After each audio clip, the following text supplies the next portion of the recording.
नमस्कार दोस्तों, मैं रवि साक और आपका स्वागत है आपके अपने चैनल साक के रवि बौद्ध में। तो दोस्तों, हमारे साथ है मेरा मित्र सौरभ साक। इनसे हम जानेंगे कि बाबा साहब जो भीमराव अंबेडकर हैं, इनके बारे में बहुत चर्चाएं चलती हैं, लेकिन इनको दलित का नेता या ऐसे करके अपमानित भी किया जाता है। तो उसी चीज को हम थोड़ा एक्सप्लेन करेंगे कि बाबा साहब ने बौद्ध धर्म ही क्यों अपनाया। उस समय तो बहुत सारे धर्म थे जो उनको धन दौलत संपत्ति सब कुछ देने के लिए राजी थे, लेकिन सब कुछ त्याग के बाबा साहब ने बौद्ध धर्म ही क्यों अपनाया। तो हाँ भाई सौरभ, बताएंगे जरा जनता को भी। आपको जनता देख रही है कि बाबा साहब ने इतने सारे उनके पास धर्म थे, इतने ऑप्शन थे, धन संपत्ति सब कुछ मिल रही थी, लेकिन उन्होंने सिर्फ और सिर्फ तथागत बुद्ध का रास्ता ही क्यों चुना। जी, बहुत अच्छा सवाल है, उसका जवाब देना भी बनता है। बिल्कुल। देखिए, बाबा साहब ने बौद्ध धर्म को क्यों ग्रहण किया, इस पर मेरा एक चैनल है ऑफिशियल सौरभ साक, इस पर एक वीडियो भी आया हुआ है। बिल्कुल। और मैं आपको बताना भी चाहता हूं कि देखिए, जब बाबा साहब देश के अंदर रहते थे, इसी देश में पैदा हुए थे, और जब वो पढ़ने के लिए स्कूल में जाते थे तो उनके साथ बहुत गलत हुआ करता था। उनको पानी नहीं पीने दिया जाता था, वहां बैठाया जाता था जहां लोगों के जूते चप्पल उतारे जाते थे। ठीक है, और जिस दिन चपरासी नहीं आता था उस दिन पानी भी नहीं मिलता था। तो अछूतों भरी जिंदगी जी रहे थे, छूने से लोग अपवित्र हो रहे थे। मेरी समझ में ये नहीं आ रहा है कि उस तालाब का पानी जिसमें गधे कुत्ते जानवर पानी पी सकते हैं, उससे पानी अपवित्र नहीं हो रहा है, और एक इंसान अगर उस पानी को छू ले तो पूरा तालाब गंदा हो रहा है।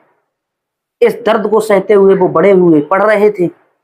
जब वहां पढ़ने के बाद में विदेश जाने की इच्छा हुई तो सयाजी राव गायकवाड़, अगर इस देश के अंदर मैं धन्यवाद देना चाहता हूँ सयाजी राव गायकवाड़ को, जिन्होंने अपनी छात्रवृत्ति पर उन्हें बाबा साहब को पढ़ाया और विदेश भी भेजा।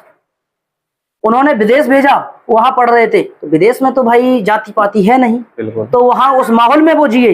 लेकिन एक शर्त थी कि अगर वहां से आओगे पढ़ने के बाद में तो जो है आपको मेरे यहाँ काम करना पड़ेगा, सयाजी राव गायकवाड़ के यहाँ। तो जब वो वहां से वापस आ गए, ठीक है, अछूत फिर भी हैं। व्यक्ति डॉक्टर हो गया, पीएचडी कर ली, डिग्रियां हैं उसके पास, पढ़ा लिखा है, लेकिन फिर भी वो अछूत है। डिग्रियों ने भी उसे अछूत होने से नहीं बचा पाया। भारत में आते हैं तो उनको रहने के लिए कमरा ही नहीं मिलता है।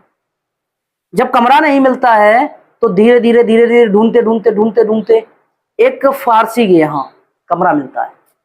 कमरा क्या, धर्मशाला थी, टूटी फूटी, जहाँ स्टोर रूम बोल सकते हो उसको, वहां जगह मिली, जैसी तैसी जगह थी।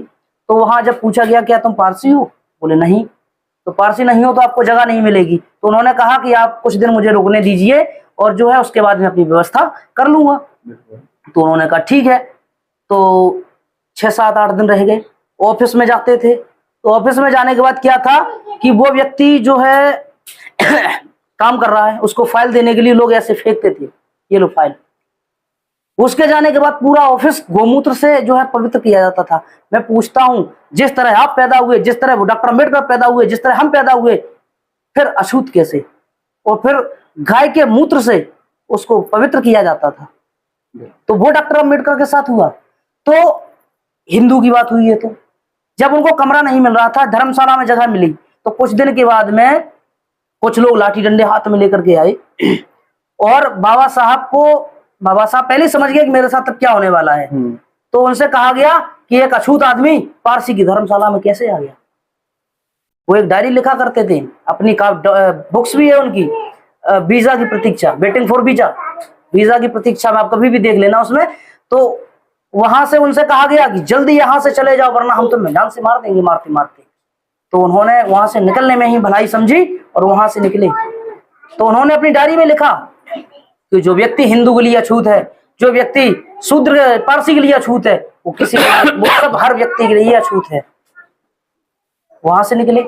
उन्होंने अपने एक जो ईसाई मित्र था उनके साथ रहता था विदेश में, तो जो है उससे संपर्क किया। तो उससे कमरे के लिए कहा। तो उसने कहा कि देखिए भाई, ईसाई तो हम बाद में बने हैं, पहले हमारा परिवार भी हिंदू था, तो और मेरी पत्नी अभी भी हिंदू है, तो वो आपको घर में नहीं रहने देगी। तो उन्होंने कहा ठीक है, कोई बात नहीं। तो उन्होंने लिखा कि जो व्यक्ति हिंदू के लिए अछूत है, जो व्यक्ति पारसी के लिए अछूत है, वो व्यक्ति ईसाइयों के लिए भी अछूत है। लिख लिया।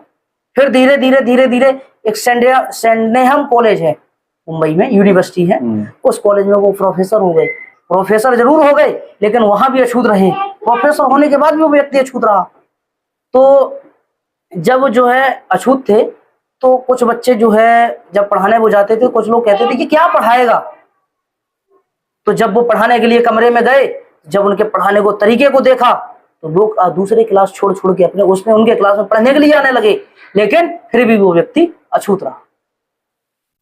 तो एक बार जहां गए वहां उनको अपमानित हाँ किया वहां अपमानित किया गया। तो जो है धीरे धीरे समय बीतता रहा। एक यात्रा पर वो निकले कुछ साथियों के साथ, जिसमें कॉलेज के कुछ लोग टूर पर जाते हैं, तो ऐसे ही वो जा रहे थे। तो जाते जाते एक मुस्लिम का कोई किला है, तो वहां पर जब पहुंचे तो वहां ना प्यास लगी, तो और किला भी अच्छा था, तो उन्होंने कहा किला भी देख लेंगे, पानी भी पी लेंगे। तो वहां से निकले और जो है किला तो बाद में देखा, पहले उन्होंने कहा पानी पीते हैं हाथ मुंह धो के। तो एक हौद बना हुआ था पानी का, तो उसमें वो हाथ मुंह धुलने लगे। तो कुछ लोग लाठी डंडे तलवार लेकर के आ गए, बोले एक अछूत आदमी ने हमारे हौद को गंदा कर दिया। तो अम्बेडकर समझ गए कि ये मेरे लिए ही आ रहे हैं। तो उन्होंने बहुत समझाया लेकिन किसी ने नहीं मानी, तो उन्होंने सोचा यहाँ से निकल लो, उसमें ही भलाई है। तो उन्होंने फिर डायरी में लिखा कि जो व्यक्ति हिंदू के लिए अछूत है, जो व्यक्ति पारसी के लिए अछूत है, जो व्यक्ति ईसाई के लिए अछूत है, वो व्यक्ति मुसलमान के लिए भी अछूत है।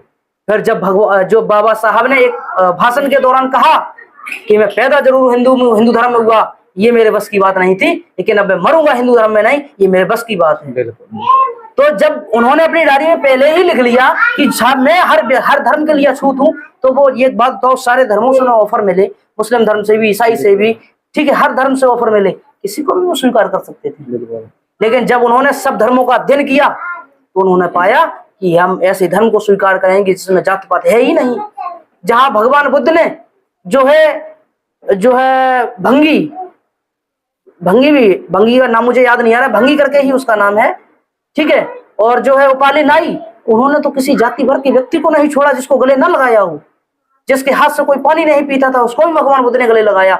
जब उन्होंने सब सारी चीजों को पढ़ा तो उन्होंने देखा कि अब मुझे इसी धर्म को स्वीकार करना है, और उन्होंने जो है उन्होंने घोषणा कर दी कि मैं बौद्ध धर्म को ग्रहण कर रहा हूं। क्यों? क्योंकि उन्होंने देखा कि यहाँ जात पात नहीं है, या मान सम्मान है, या बराबर की लड़ाई है। तो उन्होंने बौद्ध धर्म की जब घोषणा कर दी तो चंद्रमणि महाथेरा भंते जी आए और उन्होंने नागपुर में लाखों लोगों के बीच में भगवान बुद्ध की जो है वंदना की, और उन्होंने पंचशील सिद्धांत जो थे उनको सुनाया, और इस तरह से 63 पंचशील ग्रहण कराते हुए बुद्ध धर्म की दीक्षा जो है बाबा साहब को दी।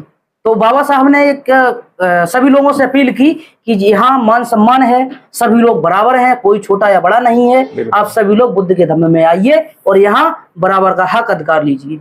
तो इस तरह भगवान बुद्ध के धर्म को ग्रहण करने की पूरी कहानी बाबा साहब की इसी तरह से थी, क्योंकि उन्हें हर धर्म से ठुकराया गया, हर धर्म में उन्हें अछूत समझा गया। ये यहाँ तक पहुंचने की कहानी है। तो दोस्तों आप लोग समझ गए होंगे बाबा साहब बी आर अम्बेडकर जी ने बौद्ध धर्म क्यों अपनाया था और कैसे अपनाया था। सारी जानकारी इस वीडियो में मिल गई होगी। तो दोस्तों मिलते हैं अगली वीडियो में, तब तक के लिए नमो बुद्धाय, जय सम्राट अशोक, जय भीम, जय भारत।